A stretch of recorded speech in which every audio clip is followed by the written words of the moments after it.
a lot of people kind of make themselves suffer by making their own narratives and also kind of like their own conclusions of reality or the things that they're able to perceive, right? And the thing about that is that it can be very dangerous. Well, at least in my experience and the experience that I've seen with the people around me, that can be dangerous because unless you try and understand deeper, or unless you try and unless you know yourself and unless you understand how you work and your problems and your traumas and the things that make you you, it's very hard for you to then try and understand another person, because a lot of behaviors and the patterns that we follow, and really even some of our characteristics, a lot of our characteristics start or were formed subconsciously without really us knowing. And there are things that happen to you that affect you, whether it be a good thing or a bad thing. And the effect that it has on you has a lot of times, well, more times than you would think, it has lasting effects, and it has effects that they stick with you even if you don't think that it sticks with you. A lot of people, like tons of people, like to say that therapy is a scam, or that you won't get answers in therapy, or whatever the case may be.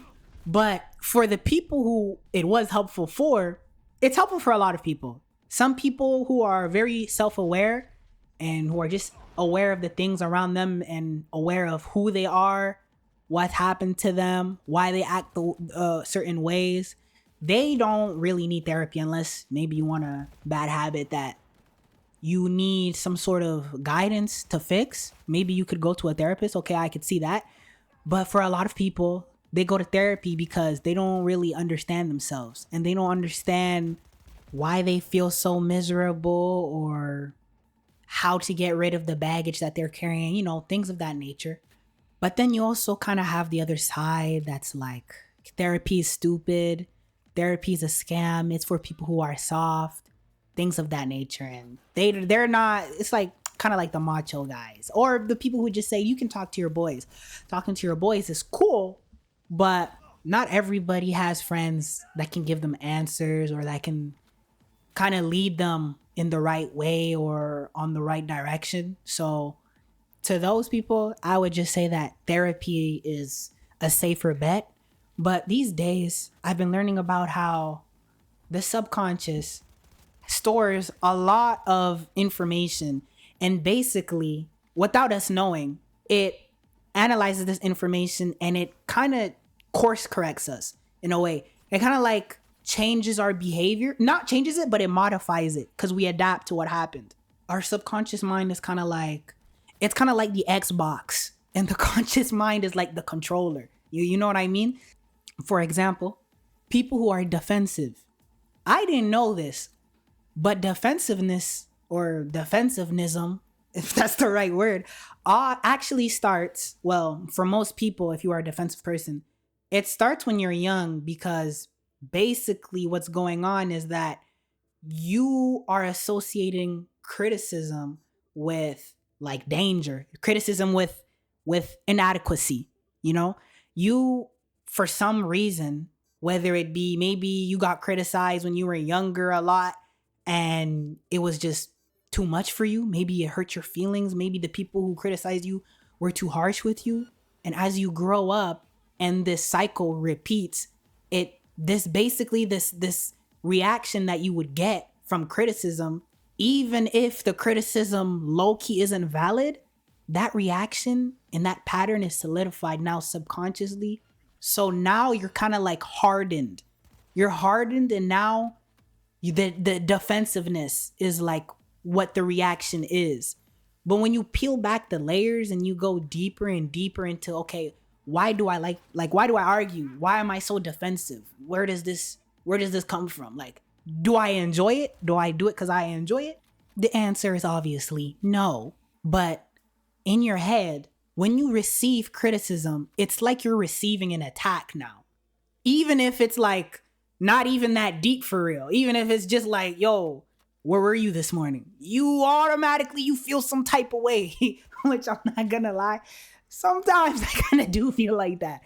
if any of y'all grew up with African parents, not even just African parents, immigrant parents, bro, you had, and if you had some type of curfew, or you couldn't even go out like that, bro, you would know, like, asking your parents to go outside, really to do anything, they're basically, there's a high chance they say no. Me personally, bro, I got so tired of hearing no. I just had to take my own freedom and just low key just do what I want. And I got it, bro. And it's been a long time since then, and I still have my freedoms and whatnot, bro. You know what I mean? But that's where it had started, right? And I kind of thought, well, okay, that's the end of that. The parents, they just, like, I thought that those habits, the way I felt when they would question me, I kind of thought that that was it. I didn't know that those habits would low key follow me. Not those habits, but those patterns and those emotions, they follow me, bruh. And to this day, if somebody asks me about where I'm going, or even maybe about the people who I hang out around, I'm always very, like, careful with my words, how I respond. Not because, like, I'm trying, I want to win approval or anything. No, I'm not. That's not me. But I'm careful because it's almost like I can see a limitation. But I'm conscious of all this now, and so I understand a little bit more how I work. I understand that a lot of things that come up to the surface of my mind, a lot of reactions or maybe predispositions to certain things, are subconscious. And so a lot of times I have to remind myself to take a second and breathe and really just lock in for the moment, right? I grew out of it though. Honestly, I grew out of it, and, like, with all habits formed subconsciously, you can unform them, form better habits, or just unform those. Like, learn about them and just deal with them. You know what I mean? But yeah, that's basically what I wanted to talk about. How a lot of problems actually start in the subconscious and then they develop. I kind of went off on a little tangent there at the end. But anyways, guys, I'll see you guys in the next video. Peace.